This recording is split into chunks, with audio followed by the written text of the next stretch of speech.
Police थाने में एक लड़की पहुंचती है, वह भी लंगड़ाते लंगड़ाते हुए। उससे ठीक ढंग से चला भी नहीं जा रहा है और वह पुलिस के सामने एक तहरीर दे रही होती है। दरअसल पुलिस को बता रही होती है कि वह अभी अभी जस्ट अपने हनीमून से भागकर आ रही है। उसके पति, जो कि एक हवस का पुजारी निकला, उसने उसके साथ कुछ इतना भयंकर कांड किया है जिसकी वजह से वह ठीक ढंग से ना तो चल पा रही है, ना ही कोई काम कर पा रही है। आखिर उसके साथ ऐसा क्या हुआ है, क्या परेशान हुई है, पूरा मामला जब उसने पुलिस को बताया तो खुद पुलिस भी हैरान रह गई कि आखिर इस लड़की के साथ इतना भयंकर काम करने वाला आदमी कौन है।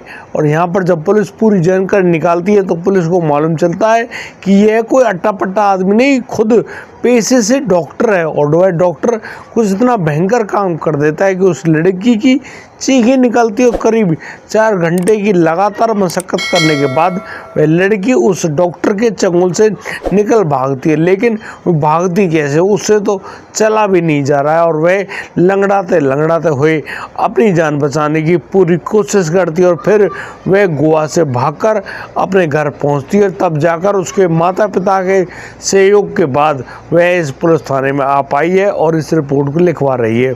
दरअसल ये मामला किसका था, कहां से आया है, पूरी जानकारी आज हम आप लोगों को देंगे। लेकिन आप लोगों से गुजारिश है, हमारे चैनल को सब्सक्राइब करना, नोटिफिकेशन की बेल को दबाना बिल्कुल ना भूलें। नमस्कार, आदाब, सत श्री अकाल दोस्तों, स्वागत है आपका हमारे यूट्यूब चैनल किस्से क्राइम की।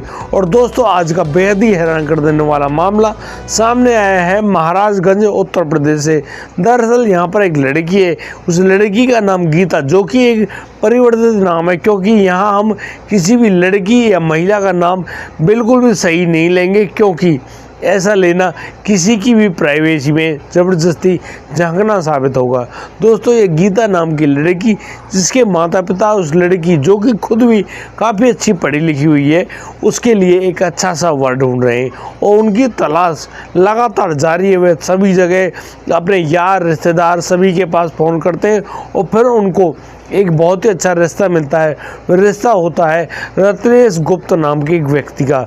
जी हाँ दोस्तों, यही रत्नेश गुप्त है, जो कि पेशे से डॉक्टर है और डॉक्टर होने के कारण अब तो इस लड़की गीता के जो माता पिता हैं भरपूर दान दहेज देते हैं, उस लड़की को हर प्रकार से खुश करते हैं और बस उसको अपने घर से विदा करते हैं। अब तो वह लड़की गीता अपने पति रत्नेश के घर पर आ जाती है। यहाँ पर रत्नेश के घर आने के बाद डॉक्टर साहब उससे कहते हैं कि गीता, तुम जल्दी से तैयार हो जाओ। दरअसल वो लोग हनीमून मनाने के लिए गोवा जाने वाले हैं। अब जैसे ही यह जो गीता है इस बात को सुनती है, भाई उसका हनीमून भी बनेगा, वह राजी होती है और बस अपने पति के साथ गोवा के लिए रवाना हो जाती है। अब तो जैसे ये लोग गोवा पहुँचे हैं, अब गोवा जाकर ये लोग एक होटल बुक करते हैं और उस होटल में सभी लोगों को सूचना दे दी जाती है कि आज रात इनका हनीमून है। दरअसल ये गोवा आए ही इसलिए हैं क्योंकि ये लोग अपना बड़े ही ढंग से स्वागरात मना सकें। अब इनकी जो स्वागरात है वह उस होटल में मनने वाली है। यहाँ पर जो होटल वाले हैं वो उस स्वागरात यानी हनीमून के लिए पूरी कोशिश करते हैं, बड़े ही ढंग से उनका ये जो हनीमून है मनवाने की पूरा प्रबंध किया उन होटल वालों ने। उसके कमरे को ठीक ढंग से सजाया और यहाँ पर वह गीता अपने पति का इंतजार करते हुए उस बिस्तर पर बैठी हुई है और बस अपने पति के आने का इंतजार कर रही होती है। यहाँ पर वह रत्नेश गुप्त कुछ समय बाद जब पहुँचते हैं और अपनी पत्नी का दीदार करते हैं तो यहाँ वाकई में बहुत ही अच्छा देखने का सीन होता है कि वाकई में आज एक पति अपनी पत्नी का पहली बार ऐसा दीदार कर रहा है और आज रात तो उनके दोनों के बीच में भरपूर प्यार होने वाला है। इन्हीं बातों को सोचकर बैठी थी वह गीता, और गीता जिस प्रकार से अपने पति को निहारती है, दोनों की आंखों में वह प्रेम झलक पड़ता है और बड़े ही प्यार से दोनों एक दूसरे को सीने से लगा लेते हैं। जिस प्रकार से उनका यहाँ पर प्रेम संबंध यानी कि शारीरिक संबंध बनना शायद शुरू हुआ था, यहाँ पर वह जो पति है वह अपनी पत्नी यानी कि गीता से निर्वस्त होने के लिए कहते हैं। अब जैसे कि एक पत्नी अपने पति की इच्छाओं को पूरा करना चाहती है, वह यहाँ पर अपने सभी कपड़ों को निकाल देती है और अंत वस्त्रों में ही होती है। बस उसी प्रकार से अब वह जो रत्नेश गुप्ता है वह भी अपने सभी कपड़ों को निकालता है और बस बड़े ही तरीके से वह अब उस गीता से कहने लगता है कि वह उसके साथ अप्राकृतिक संबंध बनाएगा। लेकिन अब यहाँ पर वह जो गीता है वो उससे लाख बार मना करती है कि वह ऐसा कोई भी काम नहीं कर सकती। लेकिन जो रत्नेश है वह बड़ी ही ज़बरदस्ती करता है और उससे कहता है कि नहीं, आज रात तुम उसकी पत्नी हो और वह तुम्हारे साथ जो कुछ भी उसका मन करेगा वह वही करेगा। और बस वह यहाँ पर अपनी नई नवेली दुल्हन को मारने लगता है, यानी कि उसको इतनी ज़बरदस्त बुरी तरीके से पीने लगता है, लात घूंसे, यानी कि उससे जो भी बन पड़ता है सब कुछ वहाँ पर होता है। और वह लड़की जब दर्द के मारे चीखती है तो वह जो लड़का यानी कि वैसी दरिंदा जो बना हुआ है वह उस लड़की के चीखने की आवाज़ों का मज़ा ले रहा होता है और वह हवस का पुजारी बन बैठता है और वह उस लड़की के साथ ज़बरदस्ती करने लगता है। और जब वह लड़की उस रत्नेश का विरोध करती है तो वह अपनी पैंट में से उस चमड़े की बेल्ट को भी निकाल लेता है और अब तो उस चमड़े की बेल्ट को लेकर उस लड़की गीता के ऊपर लगातार बुरे तरीके से बरस पड़ता है। और दोस्तों, इस प्रकार से वह अपनी उस नई नवेली दुल्हन को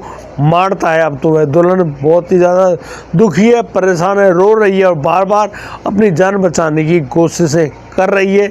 लगातार कोशिशें उसकी कि शायद वह उसका पति समझ जाए या मान जाए, लेकिन यहाँ पर उसका पति रत्नेश गुप्त जो कि बिल्कुल भी नहीं मान रहा और लगातार इसी प्रकार की कोशिशें करने में लगा हुआ है। यहाँ पर वह जो पति है वह लगातार इस प्रकार की दवाइयाँ भी ले रहा है जिन दवाइयों के प्रभाव से वह अपनी शक्ति छीन नहीं होने देता, यानी कि वह ताकतवर दवाइयों का इस्तेमाल करता है और उस लड़की के साथ ज़बरदस्ती संबंध बनाता रहता है। यहाँ पर वह लड़की लगातार अपनी जान बचाने की कोशिशें तो कर रही है, लेकिन वह अपनी जान उस व्यक्ति से कैसे बचाए। करीब 4 घंटे लगातार कड़ी मशक्क़त करने के बाद अब तो वह लड़की अपनी जान बचाती है और बस अपने पति को धक्का देते हुए बस उस कमरे से निकल भागती है। वह लड़की यहाँ पर कुछ ज़्यादा कपड़े तो नहीं पहनी होती है और वह उस तौलिया को लेकर भागती है और उस तौलिया को अपने ऊपर लपेट लेती है और वह उस होटल के स्टाफ लोगों से कहती है कि वो लोग जाकर उस कमरे से उसके कपड़े लेकर आओ। अब तो होटल का स्टाफ उस लड़की की मदद में आता है और उस डॉक्टर का जो कमरा है वह खुलवाया जाता है और फिर वहाँ से उस लड़की के लिए उसके कपड़े ले ली जाते हैं। अब तो वह लड़की उस होटल से बाहर आ जाती है उन कपड़ों को पहनकर और सीधे अपने वहाँ जाने की यानी महाराजगंज जाने की कोशिश में जुट जाती है। वह सीधी एयरपोर्ट पहुँचती है और वहाँ से वह जो फ्लाइट लेकर सीधे अपने घर पहुंचती है और अपने माता पिता के सामने रो रो कर जब इन दलीलों को सुना रही होती है तो उसके माता पिता भी बहुत ही ज़्यादा हैरान और दुखी होते हैं और रात को ही वो लोग उसके लिए यानी कि डॉक्टर का इंतजाम करते हैं, उसके दवाई गोली पट्टी यानी कि हॉस्पिटल में जाकर जो रिपोर्ट होती है वो भी बनवाते हैं और फिर उन सारी रिपोर्टों को लेकर वह लड़की जो कि बिल्कुल दुल्हन है उसके हाथों से अभी मेहंदी का रंग भी नहीं छूटा है वह सीधी पहुंच जाती है पुलिस थाने और पुलिस थाने में पहुंचकर अपने पति के खिलाफ तहरीर दे रही होती है कि कैसे उसके पति ने उसके साथ अमानवीय कृत्य किया, उसको लगातार दुखी परेशान मारा पीटा, उसके साथ अप्राकृतिक संबंध भी बनाए और उसको लगातार ज़बरदस्त बुरी तरीके से पीटा। वह लड़की यहाँ अपने कपड़ों को ढीला करके दिखाती भी है उन चोटों को जिनकी चोटों की वजह से उन बेल्टों की मार की वजह से वह लाल हुई पड़ी है। यानी कि अब तो उसके माता पिता भी उसे यानी कि उस डॉक्टर के ऊपर एक गंभीर आरोप लगाते हुए उसे दहेज उत्पीड़न का केस भी दर्ज कराते हैं। उसके ऊपर अप्राकृतिक संबंध बनाने का जो दोष है वह भी लगाया जाता है और अब तो पुलिस उस पूरे मामले को दर्ज भी कर लेती है और अब लगातार उस व्यक्ति को ढूंढ रही है क्योंकि वह जो डॉक्टर है वह गोवा से अभी तक वापस नहीं लौटा है।